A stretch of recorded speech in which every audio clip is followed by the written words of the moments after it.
Welcome to Midnight Menu Plus One. I'm Ray Canada. And I'm Margot Moss. We're here at Ted's Frost Top on Claiborne and Calhoun in Uptown New Orleans. Once a week, Margot and I meet here at Ted's, and we invite a member of New Orleans restaurant community to join us. And we invite them to bring a friend, a plus one. We never know who the plus one is going to be. Sometimes it's a friend, a neighbor, a family member, a fellow restaurant business colleague. So in just a few moments, we're going to be talking with our special guest, and we're very excited to have with us tonight at Midnight Menu Plus One, Alon Shaya. This is a confirmed car thief, but he's probably best known not for that. He's head chef and co-owner of Dominica, and he's on everybody's short list of truly great New Orleans chefs. And he was in 2010, he was named by Esquire magazine as one of the top 4 chefs to watch in the country. I'm very, very excited to be talking with him. Can't wait for him to get here. But in the meantime, as we eagerly anticipate our guest, Margot, I'm wondering how your weekend went. What were you up to? Well, I had a pretty good weekend. I didn't get to eat out, unfortunately, but I got to eat in. My brother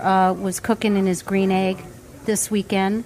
The green egg? Yes. Nice. What do you make? A nice center-cut pork loin. Nice. With kind of caramelized, some kind of sweet sauce on it.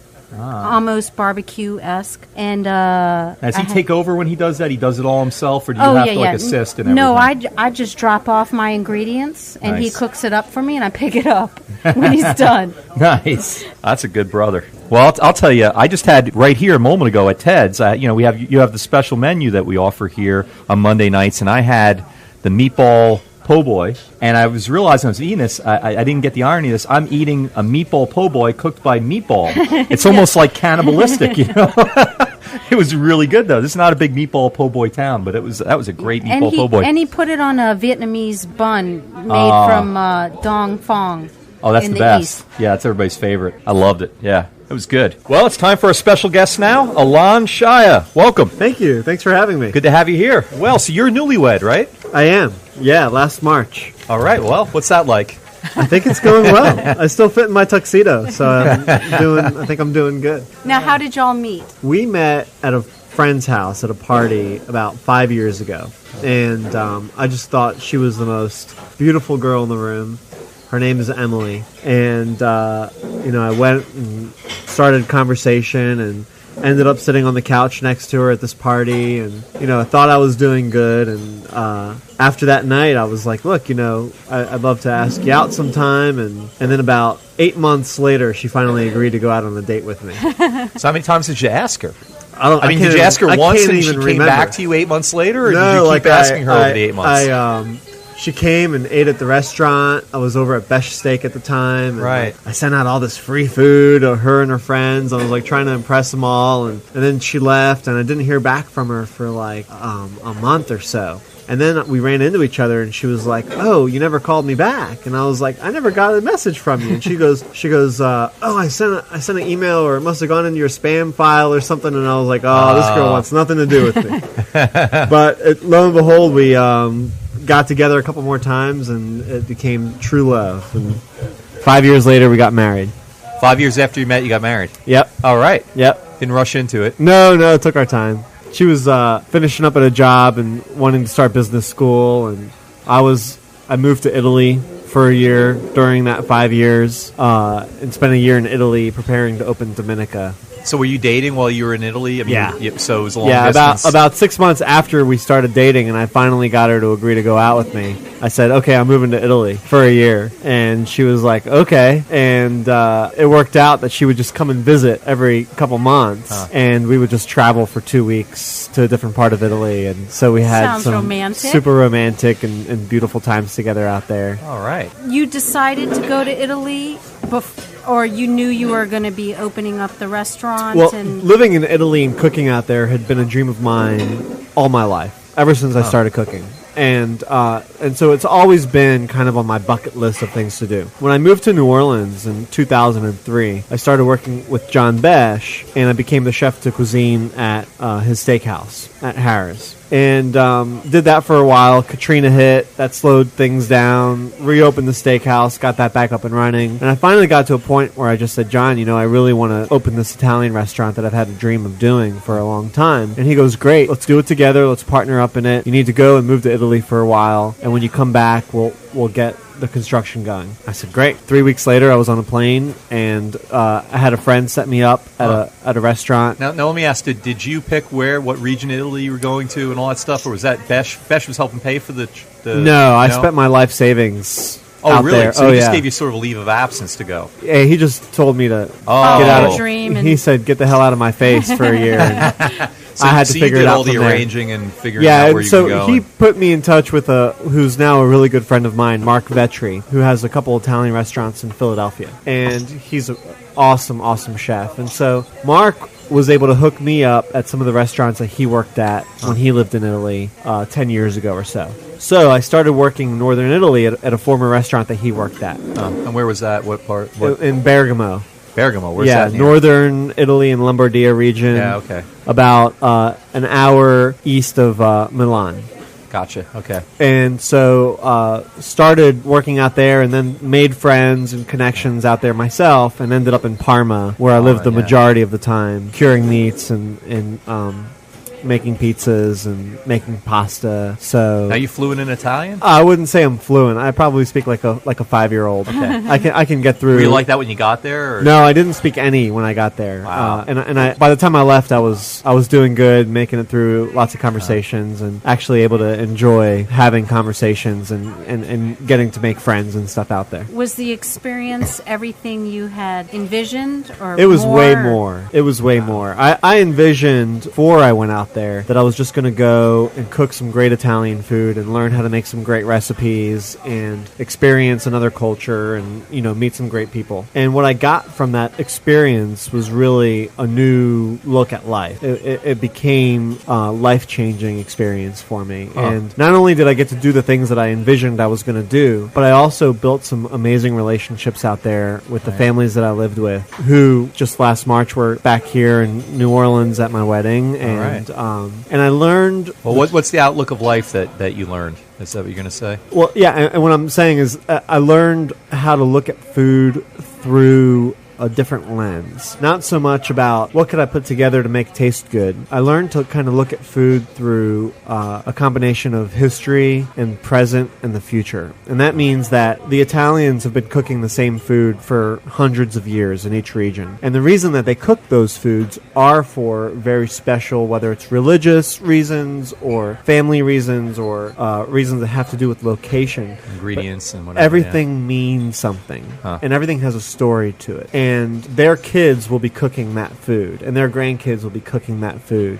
And when you think about food and restaurants like that, right, where that one day your grandchild will be behind the same stove that you're behind, making the same dishes, it kind of just changes it all. It's not so much about how do I make a really great lasagna. Yeah. It's how do I honor the traditions and how do I continue the traditions and teach those traditions to the people that I love. So stories told as the food's being prepared too, huh? Oh, for sure, yeah. And it's just so ingrained in their culture and their life that it's not about food anymore. It's about part of life. Before I moved to Italy, I didn't really have a grasp on that. And so now, when I cook at Dominica, I really look to make food that has reasons behind it and stories behind it. And how do you not just make something that sounds good and tastes good, but how do you really honor a region? How do you honor a tradition? How do you keep things simple enough to where people can really get to know the dish versus just eating it? So, chef, are these stories? Are these other people's stories? Are these Italian stories that you want to tell, or are they local stories? Like they're all of the above. They're stories that I was told in Italy. They're stories. So you're retelling them here because they were captivating to you. Correct. And then there's some stories that you know locally that you're trying to tell with your food. Well, there were also stories that were created for myself out there of my journeys and restaurants that I would end up in. And that's great. The torta frita that we serve at Dominica is the perfect example. Let's do that in Emilia Romagna, right outside of Parma. Yeah. There are all these little cottage restaurants called trattoria, and they serve cured meats and torta frita on Sundays, and they eat that with lambrusco that they drink out of these glass ramekins. Like, they're not even in glass; it's like lambrusco poured in a glass ramekin.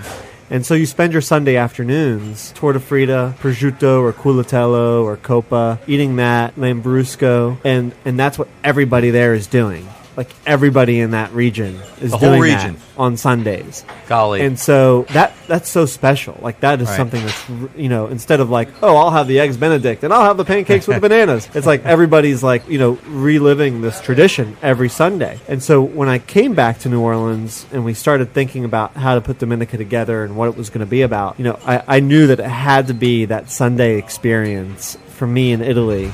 So you only serve that dish on Sundays then? No, we serve it every day. Oh, okay. But the restaurant is called Dominica, which means Sunday in Italian. Oh, nice. And it's the right. day where I really felt like I was making that connection and learning the most about how food and people come together and what it means for those things to come together. And now torta frita and salumi, that is our centerpiece in the restaurant. That salumi case with all the cured meats hanging. Right. That's the first thing the first thing I people had when see I went. when they come in. And it's one of our best-selling dishes. All that has to do with those Sundays that I spent in Italy and that time beautiful where I learned those things, and that's as the restaurant grows, we've been able to kind of make the menu a little bit more in depth and change the dynamic of it a little bit. We're even adding a lot of Israeli influence to the menu now, which is where my roots are.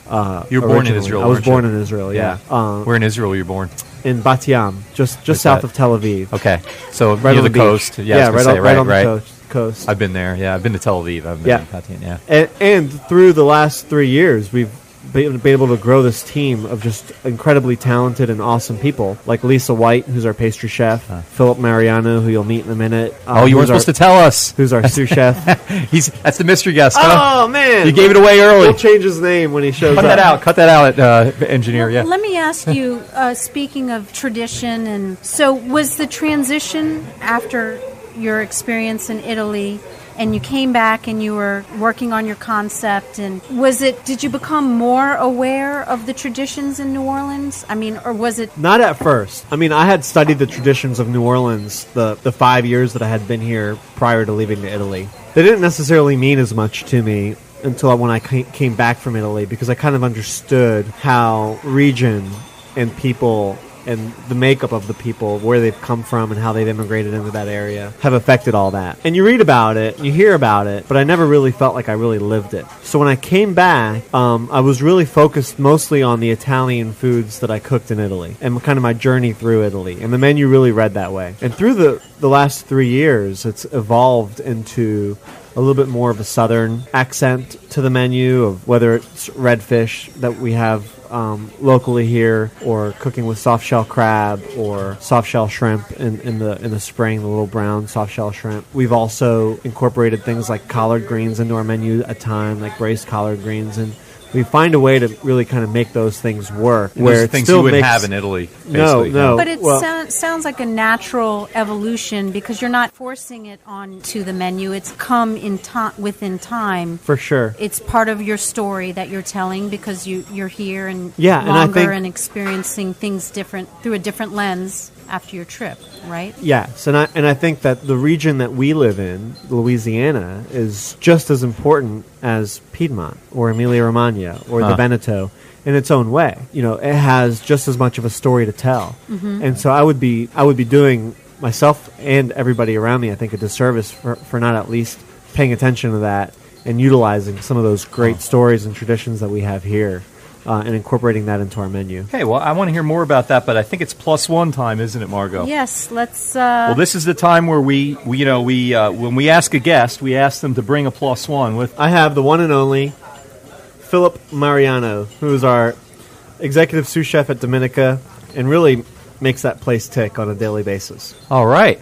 Thank you welcome. so much, Philip. Thanks for coming, Philip. Thank you. Thanks and for I told having him me. to wear something sexy, and he shows up in a brown sweater. Yeah. Well, I hear I have a face for radio, so don't worry about that brown sweater, because nobody will see it. Awesome. I just want to touch you. No, just kidding. He would like that. Well, this is great. We have our special guests will bring all different sort of folks. We had a restaurant guy who brought an Irish musician who he performs with. We had our guest last week brought her one of her favorite customers. So this is neat. I think this may be the first time where we've had a guest bring someone that works in the same restaurant with them, which is great. We can talk about Dominica more then. We'll get two sides of two perspectives on this great institution in New Orleans. I think this just means you need to get out more and meet other people. You are right about that. So how long have you been at Dominica? Since we opened, actually. Really? Mm-hmm. Okay. Now, were you working for a different Besh restaurant before that? Is that how they... Well, actually, Chef Alon hired me. I met with him and interviewed because my grandmother sent me a newspaper clipping that he was going to be opening an Italian restaurant in New Orleans. And at the time, I just graduated culinary school in New York. And she desperately wanted me to move back to New Orleans. So I drove in, met with Chef Alon. He hired me, but the restaurant wasn't scheduled to open for another... I think 2 months. He told me, just work at Luke for about a month, get your feet wet with this company, and then, in about a month we'll open up and get you over at Dominica. And then I think 7 months later, I left Luke and we opened up the restaurant. Construction delays, you know how that goes. So what'd you do at Luke in the meantime?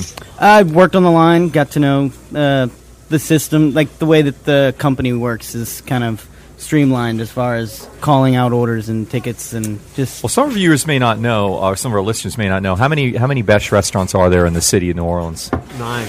9 now. 9 of them. Okay. Well, not in the city of New Orleans. There's 9 right. total. I was going to say, I think there's a couple outside. 6 in New Orleans, or 7 in New Orleans, 1 in Lacombe, Louisiana, and 1 in San Antonio, Texas. Interesting. So what are some of the other Besh restaurants in the city? We've got the Besh Steakhouse, Restaurant August, the American Sector, right? Does the Soda Shop count as a restaurant? That's its own restaurant. Yeah. I love the Soda Shop. There's Luke. Who did I forget? Best Bourne. Shake. Best shake I've ever had, I think. Most artery-clogging breakfast you'll ever find. I remember I just had the chocolate shake there once, and it was like, it's the plainest sort of thing. It was just it was nothing ornamental about it at all. Mm-hmm. And my wife was drinking. She said, "You got to try this." I'm like, "I'm not in the mood for just a chocolate shake." She's like, "No, you really got to try this." And it was like the best dark chocolate candy bar I ever had, like in a liquid form. It was just amazing. Yeah. Love that place. Me too. You can only eat there a certain amount of times before you become just morbidly obese, though.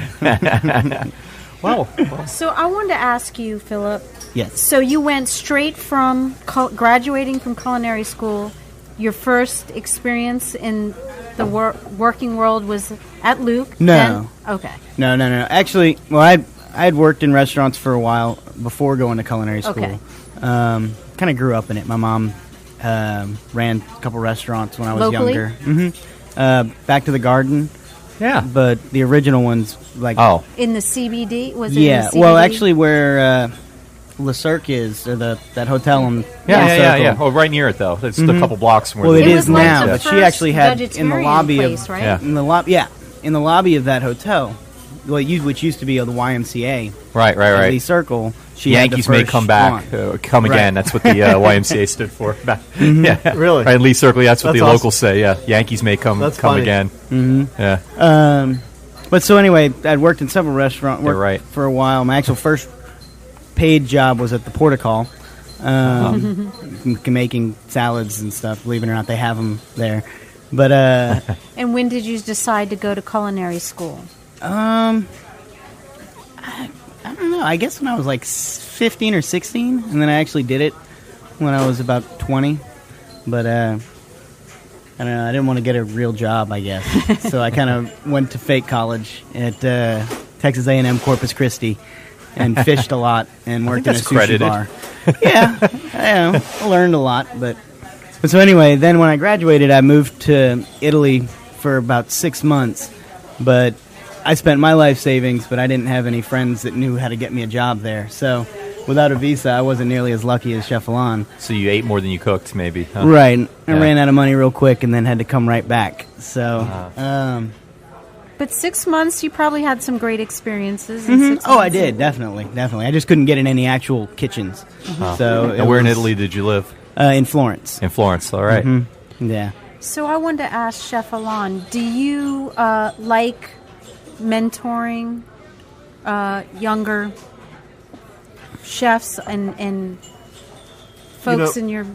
That's really, it's pretty much all that I do now. It's my workload has changed from working a station at a restaurant, which up until Dominica, well, really about a year after Dominica was opened, I kind of worked my way off of the line and into more of a mentoring and teaching role, where now I get to work with people like Chef Philip or Chef Lisa, who's our pastry chef, and we have 2 other sous chefs, Allison and Joey, and I spend my day now just trying to kind of teach them how to run the place and how to make it work without me. And I think it's important to do that because as we grow as a team, we'll eventually need those people running that show. And so like Phil has just done an absolutely amazing job of just taking that driver's seat and just running the show and treating the place like it's his own. And it's through that you really understand how to make a place tick. If you're always just doing what somebody tells you to do, you're always just kind of taking orders versus taking initiative and trying to make things better than they were the day before. And so Phil's just been incredible at that. And he's allowed me to just kind of take that role as a mentor, as a teacher, and just try to teach as much of what I know about the business and what customers want and how to make people happy, right, and how to take care of your employees. And so now I spend a lot of my time just kind of preaching that gospel. And I'm sure they're sick of me of listening to me doing that. Though I find it now. So you pacing around the kitchen most of the time, or are you in an office in the back somewhere a lot of times? Or I spend a lot of time just kind of working with the chefs in the kitchen and making sure that the food's going out just right. And every chance I get, putting a little bird in somebody's ear saying, "Hey, look, this is we should be doing it this way," or "This is a better way to do it." Or I've also by doing that have learned so much from them. Because they bring such great ideas to the table that I think half of the time you're like, "Hey, what do you think about this?" And I'm like, "Oh, that's an awesome idea. How come I haven't thought about it?" Real collaboration. Like it's just and so by that collaboration, we've been able to get better and better and better. Right. Now, is there someone that stands out for you that did that for you? Is that how you learned? Well, for sure. John Besh is the main guy that I've learned from in the last 10 years. And then the families that I lived with in Italy were also people like that. I also worked for chefs in Vegas and in Philadelphia that I feel like along every step of the way I've had somebody like that in my life that's really just kind of provided me an opportunity to be who I am. Right. And in the meantime, tried to give me as much of their wisdom and tried to allow me to kind of learn from their mistakes more than learning from my own mistakes. And every place that I've worked, I've had somebody like that, and I've been very fortunate to have that. And now, so how old are you? I'm 33. 33. That's what I thought. Yeah. So at 33, you're already. I mean, you've arrived, man. You're you're running the show at one of the great restaurants in the city, one of the great restaurants in America. But now I heard you were ne'er-do-well when you were younger, though. At least you had your moments, right? I was a son of a bitch. Yeah. Now you stole your mom's car and went to Atlantic City when you were 16. I read somewhere. Is that right? I did that. Yeah. Yeah. So I introduced you as you missed it before you got here. I introduced you as a confirmed car thief. The funny thing was that my mom forgot all about that.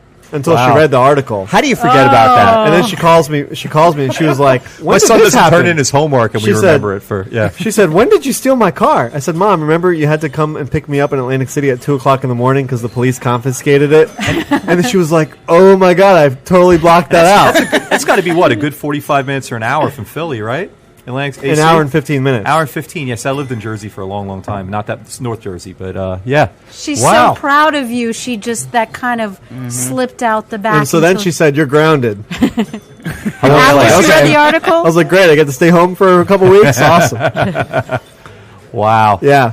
So wait, you'd have to spend the night. She was able to bring you home that night, huh, at 2 a.m. when she came to get you? Yes, she did. That's good. Okay, they did let you go home. That's good. Yeah, they just found me driving aimlessly around Atlantic City at 2 o'clock in the morning without a driver's license. Yeah, So- and the People's Republic of Jersey, you can get in trouble for that. The cops just have nothing better to do. Yeah. There's a rule for everything there.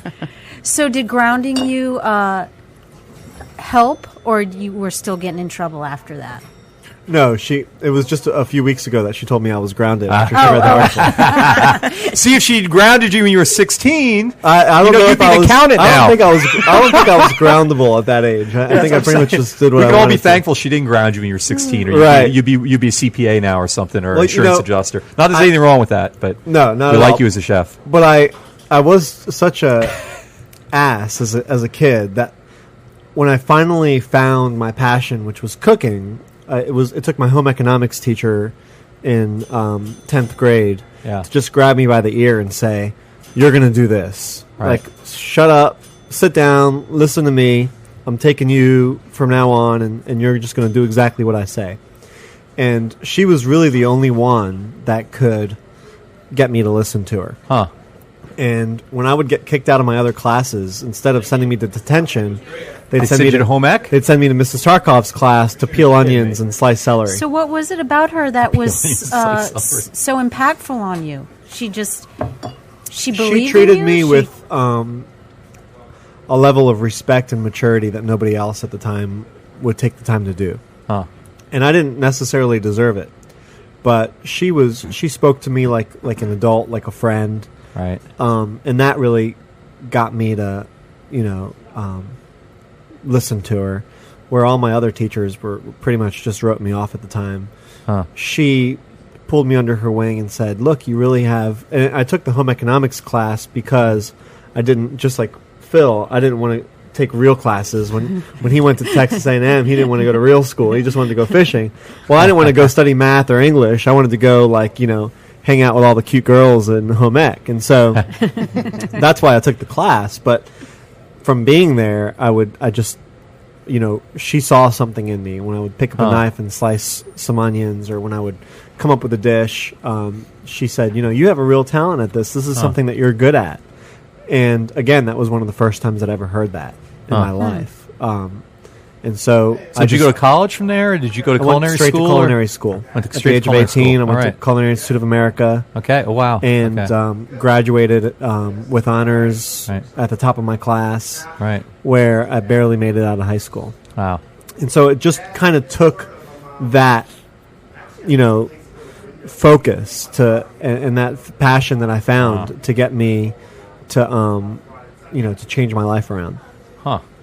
It makes me sad to hear, that there's not home ec anymore and a lot of other things like that, because really that is, your life changed. It was because of her, but there's not an opportunity as much today for young people to have something that they can strive for. Well, I think it's really up to the teachers. I think teachers have to, she says that one of the most powerful things that I think anybody could say. She said, if I can make a difference in one person's life as a teacher, then I've accomplished my goal in life. Right. And she uses me as that example. But I think any teacher, whether it's a math teacher or a science teacher, could find somebody to impact, and it's just a matter of doing it the right way. And so I think was it that you were drawn to home ec, and then she happened to be there, or was it that you thought that she was just somebody as a person who respected you and honored you, and then that got you interested in home ec? No, I had no idea who she was until I started the class. Okay. So that's just... I just took the home ec to get out of, using a calculator. I'm just wondering if she had been a math teacher and treated you that way, maybe you'd be a mathematician now, I don't know. I don't know either. That's a great question. Well, isn't it time for the book of questions, yes, Margo? we've come to the point where we do this fun thing. Well, some may say it's fun. You may not say it's fun after we do it. But we have this book of questions that you're probably too young. Maybe you are too. It was popular in the 80s. He's like 30 or something like that. Okay. So, but it is, we have the guests pick a number between 1 and 217, and you have to answer the question, Yeah, you can't even plead if the it's fifth. goofy or Lie to us if you don't want to give us the correct answer, but you gotta answer. This is where you're going to show me up once again, Phil. Yeah. No, he's going to get a different question. Okay, so Philip, want me to go first? Yes, let's Between 1 and 217. All right, let's go with 75. No, I was going to pick that number. Okay. Number 75. After a medical examination, your doctor calls and gravely says you have a rare lymphatic cancer and only a few months to live. 5 days later, she informs you that the lab's tests were mislabeled. You're perfectly healthy. Forced for a moment to look death in the face, you have been allowed to turn and go on. Whew, this is long, sorry. During those difficult days, you would certainly have gained some insights about yourself. Do you think they would be worth the pain? The insight in those 5 days? Do I think that the insight that I would have gotten in 5 days would have been worth the pain and agony of thinking I was going to die? Yes. Meaning the truth about yourself. Right. Was it worth living? Oh man, that's a tough question. I don't. Yeah. I think definitely. I can't imagine what I would learn about myself. It's kind of something you got to go through. But Maybe you kill all your enemies, sure. thinking you're going to die anyway. I'm sure my credit would be wrecked after those 5 days. Max out your credit cards. Jeez. Is that why your neighbors keep calling, asking where their Right. cats are? But yeah, I think you could gain a lot from looking death in the face, for sure. Okay. Man, that thing's deep. Okay, Yeah. so not all of them are that deep. Let's lighten it up but a little thank bit. you. Well, let's see. Okay, what's your favorite number between 1 and 217, Chef Let's Juan? do 7. 7. Did you get married on the 7th? Are you thinking they start No. off easy as you read through the book? I think so. Yeah, shorter. Do you think that the world will be a better or worse place 100 years from now? Oh, that's a really hard question. Well, now you're going to get me into politics. I would go for it, please. I would say that I think the world would be in a better place, and I hope that it would be. And the reason that I say that is because I feel like we've reached a point in so many parts of the world that are kind of at their breaking point, whether it's the Arab Spring or whether it's the all of the changes that are going on in America with healthcare and I feel like we've got to kind of eventually just reach a point where we can only get better, where we've learned so much from our mistakes that we're only going to grow to a better place. And I think that there's a lot of people out there that are really steering the world in that direction, that have great intentions. And so I would say a better world. And in that time, I'll be gone. So for sure, there'll be more opportunity for success in this world. All right. Okay, thank you. I have a question about, I heard you mention you were born in Israel, and tradition is important. I want to know, in your background, in your story, is your family, being from Israel, is that played any part in your upbringing? Was your family religious or had traditions or culturally? It totally does. I was 4 when I moved to Philadelphia with my family, and my dad just kind of really moved us to Philly to make a better life for us as a family. He had a failing business in Israel. He wasn't doing very well out there, and so he moved. It was not long after the Yom Kippur War that he fought in. On 73. Yeah. Yeah, and it was 78 that we moved to, it was 82 that we moved to Philadelphia. And I was 4 at the time, and so I was really not understanding what was going on. Though my sister was 9, so she knew everything about what was happening. And it was a hard time for us as a family. I was entering kindergarten or nursery school, and I really had I didn't speak any English. I didn't know anything about America or what to do, and so I had a really hard time as a kid. And you remember it? I remember a lot of different moments from that time. And so at home, my family continued to practice that Israeli culture of cooking together, spending time together as a family around food, around the kitchen. And so it was at this time where I really remember those traditions that we kept up. Mm-hmm. And it's played a huge role in my life now and what I do, especially in what I cook. Because I think back to the foods that I grew up with, the things that I love the most, and I try to work that into what I do every day as a chef and into the foods that I eat. So, for sure, it had an impact. So you're honoring your family and those things absolutely every day in your... Yeah. We have a fried eggplant and tomato and goat cheese sandwich on our lunch menu. And that comes from a dish that my grandmother made, which was fried eggplant with tomato and cream cheese.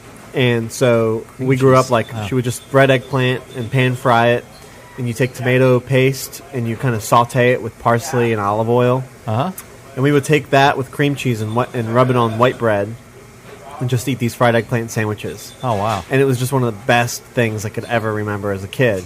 And so now, because at Dominica we have to kind of make things a little fancier than, Wonder Bread and Philadelphia cream cheese, we do whipped goat cheese and arugula and the fried eggplant and that same tomato pesto that my grandmother made. And we serve it on ciabatta bread. And nice. It's one of our best-selling sandwiches. And every time I eat it or see it, I'm reminded of the foods that I was taught as a kid and that I love, and it comes from my family. Now, Phil, are you Italian? I am. Mm-hmm. So that's your background, both sides, or? No, I've got a little, actually, French Creole from my dad's grandmother. But yeah. How about that same question for you about tradition in your family? How did that impact your development as a chef and what you see you're doing now? I don't know if my mom planned on it, but like I said, growing up in her restaurants and running around the kitchens, it just kind of happened. I don't think she had any choice in the matter whether I was going to be working in restaurants or not. It's been the only thing that I've ever liked doing, and just I've always been comfortable in a kitchen and hanging out. And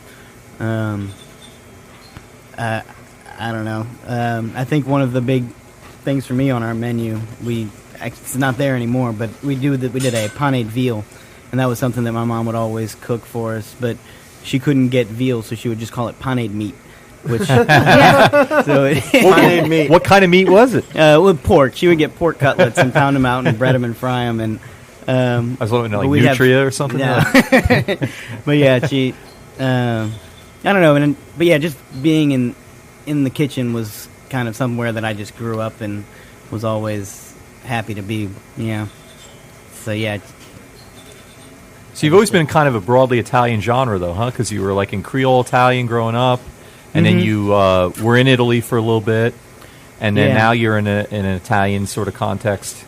No, yeah, I've always loved Italian food, and I would say most of the restaurants that I've worked in have been Italian. At least the ones that I've stayed and hung out and worked for a while have all been Italian restaurants. And even going to the CIA in New York, where they focus mostly on French techniques and French styles, I would always just kind of take the cooking techniques, which are kind of universal throughout, and try to focus more on Italian ingredients and Italian traditions. And it's just something, the simplicity of the food is what I love, that it doesn't take a whole lot to make something really beautiful, whereas most French styles, it's usually a little overworked, and they... I don't know, just it feels like it's being forced and trying too hard. But well, let me ask you, like at Dominica, the vision that's been set up, I'm sure it grows and develops, but it seems like there's some eclectic sort of influences, and there's obviously mixing and matching of like local ingredients that you'd never imagine in Italy and so forth. And you're talking about some of the Israeli stuff you grew up with too, I guess, that influenced it. But are there limits? Like what's out of bounds? Like, could you just go ahead and do a full on like Chinese dish or something there? I mean, like, like what? How do you know where the boundaries are? I mean, and who decides that? Is that you, or is that a conversation you guys have together? Or well, I had to leave town for Hurricane. What was it? Isaac, and I was in Dallas, and a friend of mine took us to a dumpling restaurant, a Chinese dumpling restaurant, and it had this beautiful, different. We got like 9 different dumplings, and they were all amazing. And I came back, and I was like, I want to do something like that. So I started by making the best dumplings that I could, just in the kitchen to try it out. With the beautiful broth and fish sauce, and it was shrimp dumplings. And then we evolved that into a ravioli and brodo. Ah, there you go. Okay. And made that work. And it's a wonderful dish. But that conversation started with, this is a little too Asian. Yeah, absolutely. Let's put some ricotta into it and make it a little more Italian. And we did. And now it's really one of our best-selling dishes. And I think it's one of the best dishes that has ever come to the menu. But the red thread that's running through the whole menu is there's something sort of Italian in every dish, either in ingredients or in. Well, I like to think of it more as there's a story to every dish. And so like that shrimp ravioli and brodo is really Phil's story coming through onto the menu. But I mean, the story couldn't be just full on like Japanese. You couldn't just do regular straight sushi or something, right? I mean, you have to, and that just comes to business where people are coming to Dominica because it's an Italian restaurant. Right. You can't have them show up and you're there like doing Brazilian churrasca or you got barbecue kimchi short ribs on the table. Right. I think. Well, actually, we have a Korean cook that works for us. Her name is Jae. She makes incredible kimchi that she'll bring to the restaurant and serve to all the cooks. And some of it is so good, like family meal or something. Yeah, and some of it is so good that we just put it on the menu and call it pickled vegetables. And so.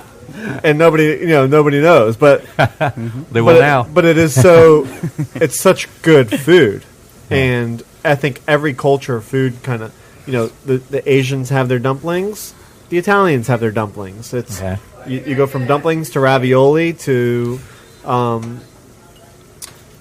every culture has something in that way. All in all, we have to stay within this mold of what people that are coming to Dominica are expecting. Right. And if we get too far out of that, then we kind of lose our identity. Right. That's what I'm asking. Right. Yeah. And then if you're sitting on your couch thinking like, I'm really hungry, I'm really starving, I have a craving for pizza or I have a craving for pasta, and you show up to Dominica and all of a sudden, the pizzas are all made out of bagels. You're going to, a bunch of bagel pizzas. You're going to be like, what the hell is this? And so I want you to show up with that craving and get what you're expecting, and that's why we have to kind of keep it real, though we can add those stories into it to make it interesting. Well, now you've segued nicely into our next feature, actually, because we do a thing at this point in the broadcast where we go into shortcuts, where we ask people. You want to introduce that topic, Margot? Sure. Well, that kind of fits with what he was just talking about too. We ask the guests if they have any shortcuts. It's not necessarily, you don't have to reveal some deep dark secret that you do in your kitchen. Much do, yeah. But basically to maybe educate us a little bit on if there's something that you do or something that you enjoy making, that there's some shortcut or something that would save time for a cheaper ingredient that people wouldn't expect that actually comes out just as good, and so you can use that, or a quicker method of doing something. So that someone could make something. So lazy people like Margot and I can start making better food at home. Well, because that we'll never sounds do it like a loaded the long question. way. Phil, why don't you take the lead on that one? Well, I think sure, throw him one under the thing bus, that makes our kitchen run smooth and easy and do the volume that we do is every single recipe we measure out to the exact gram, so that anybody can walk in and take it. We have gram scales, and you just measure everything out and then mix it. Follow the procedure. We were talking about the other day of only hiring drug dealers. So that they just come and weigh all the ingredients out in grams, and the next thing you know, it's all there.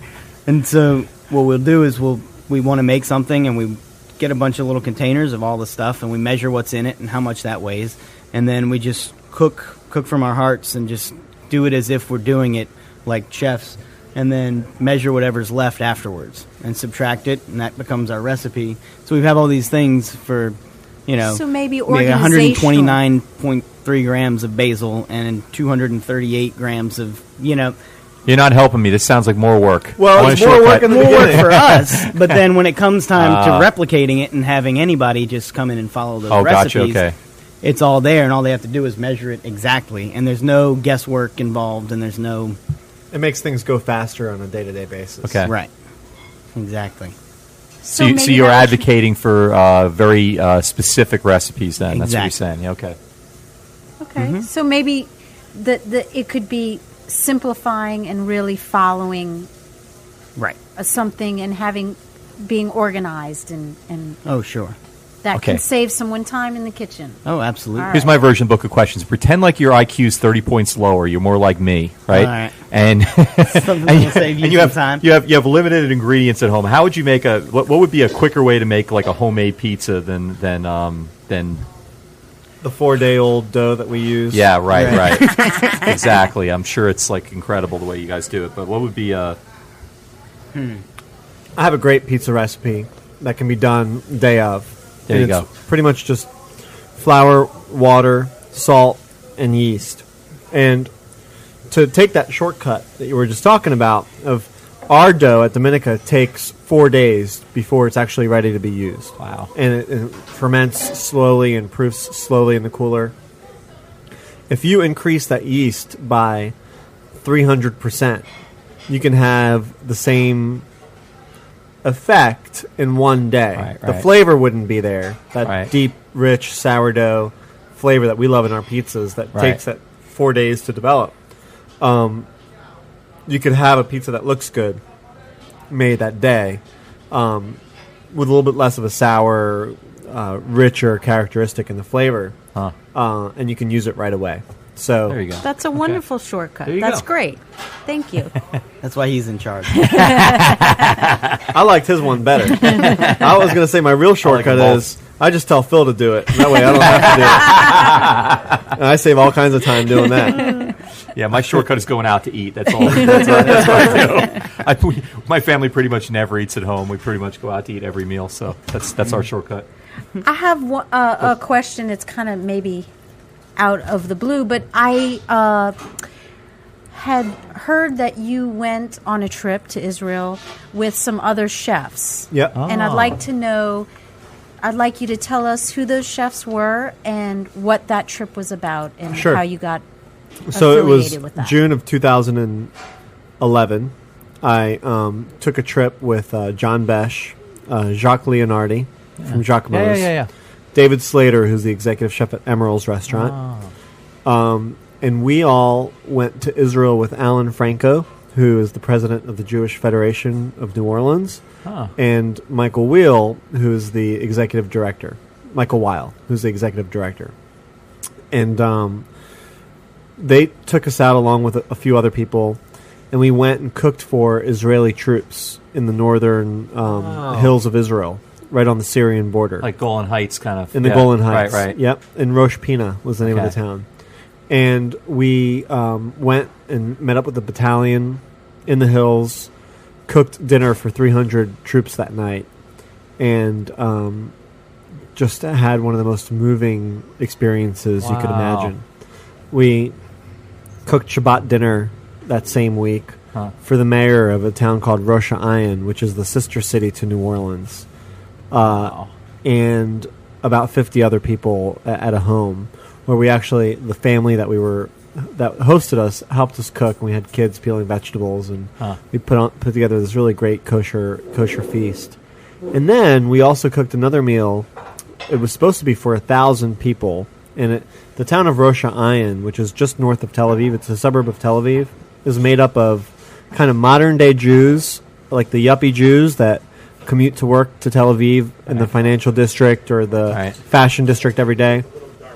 and the Yemenite Jews who have been in that land for a long time.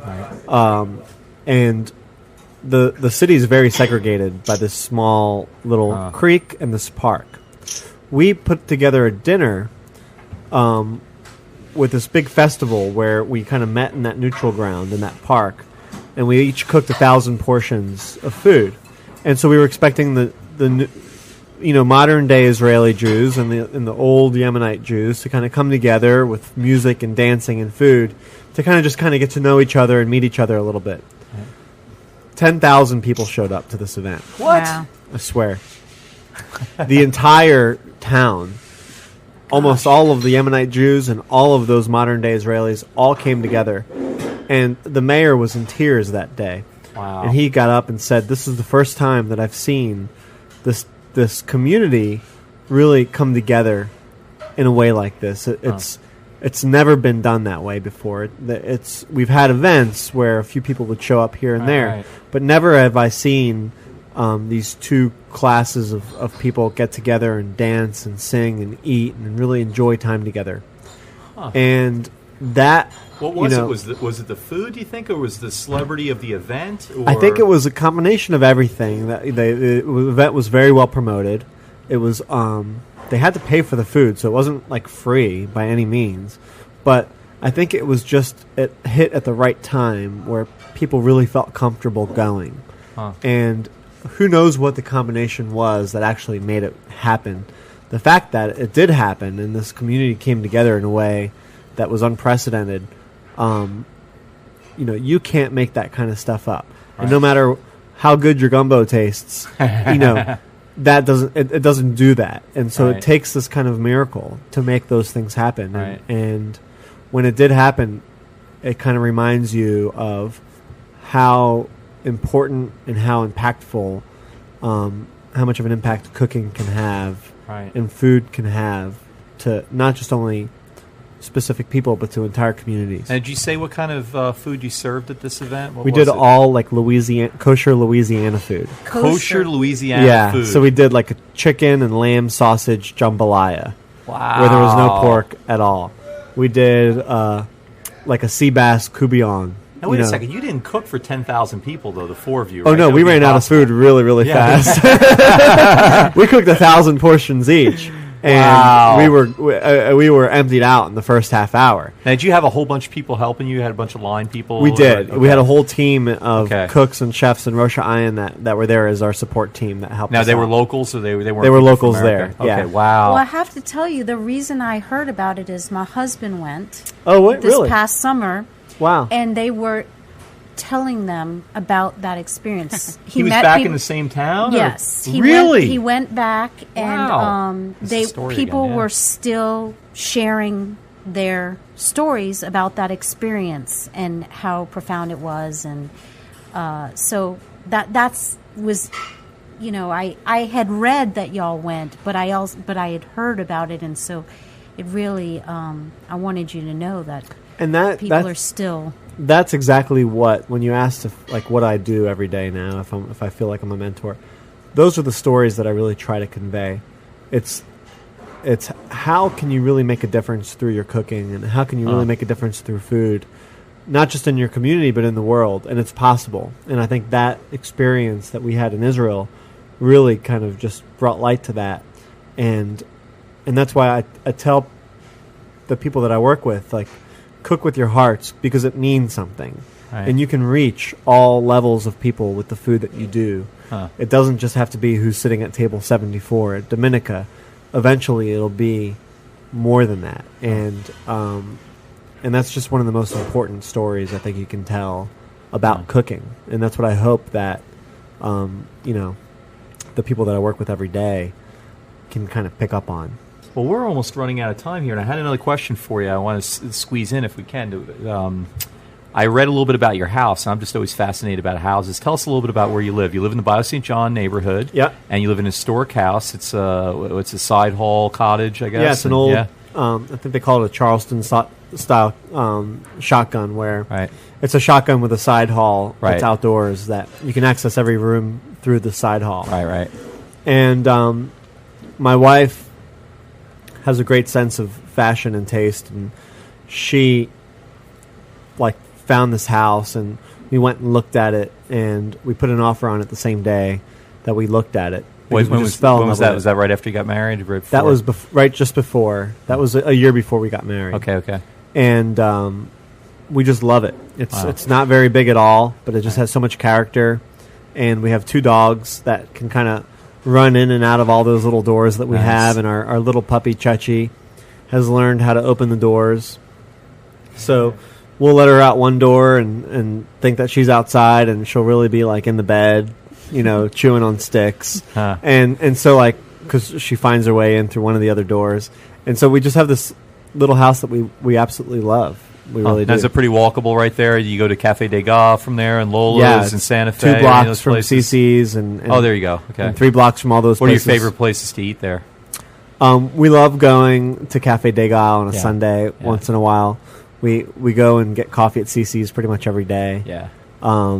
We love Swirl, that little wine bar right there. And so, yeah. All right. How about you, Phil? Where do you live? Right now I live on Bank Street, right kind of behind Jesuit.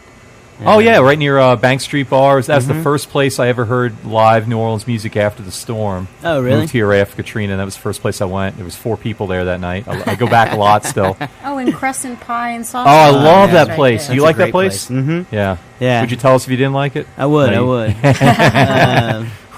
love going there. I go there all the time. I actually ran into a good friend of mine from elementary school that I hadn't seen in years and years and years. Is running the kitchen there. And so I'll go pop in and say hi to him. We saw each other one day when I went in, so we've been able to catch up. And it's a quirky pizza place, right there behind Bank Street, is it? Yeah, yeah. A bunch of places to eat right there. Mm-hmm. It's a good po' boy place too, I think. Down a little bit Bank Street, down the end of Bank Street, I think. No, really? Is that Bank Street? I always go to right. Yeah, that's what I was thinking. Po' boy shop on the corner right there. Yeah. That's the one. Yeah. Yep. Oh, I always go to there. Parkway whenever I need. Parkway's great. Yeah, by you. Parkway's close to where you live, right?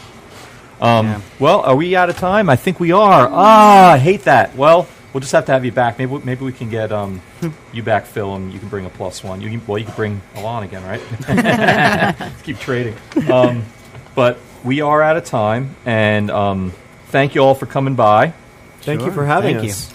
Our special guests tonight have been Philip Mariano. Mariano. I am so sorry. That all right. sounds very Italian too. Mariano. Mm-hmm. And Chef Alon Shaya. Thank you so much for taking the time to spend with us tonight. Thank you. Thank you. You can now, if you've been listening and you've been getting hungry, you can actually go to Dominica and sample some of these things that we talked about tonight, right? Yeah, and don't y'all have a happy hour? We do. At, 7 days a week from 3 p.m. to 6 p.m. Half off all pizzas, wines by the glass. That's crazy. Cocktails and beers. That's insane. Why am I not doing that more? Why aren't you there right now? Why am I not? Well, yeah. Even better than needing that is to talking to you about it, maybe, I think. But wow. Okay. Well, there will be a link on our website to that too, from on itsneworleans.com. There'll be a link to Dominica. Our show's been recorded live at Ted's Frost Top on Claiborne Avenue in Calhoun in Uptown New Orleans. Ted's is open 7 days a week, serving first-class burgers, beer, and their awesome homemade root beer in a frosty mug. My personal favorite. Midnight Menu +1 is produced by Mitch Cry with very little help from anyone else besides Margot and me. Mitch Cry is also our technical director. You can get in touch with us here at Midnight Menu +1 by going to our website, itsneworleans.com. And from there, you can follow us on Twitter, find us on Facebook, sign up for our mailing list, where while you're at itsneworleans.com, you can listen to other episodes of Midnight Menu +1, as well as our other shows, Happy Hour, Mindset, True to the Game, and Out to Lunch. If you're listening to this show on iTunes, thank you for subscribing. Maybe you could take a minute to rate and review us. That helps other people finding us. Midnight Menu +1 is a production of INO Broadcasting for itsneworleans.com. Till we meet again here at Ted's Frost Top, I'm Ray Canada. And I'm Margot Moss. Good night.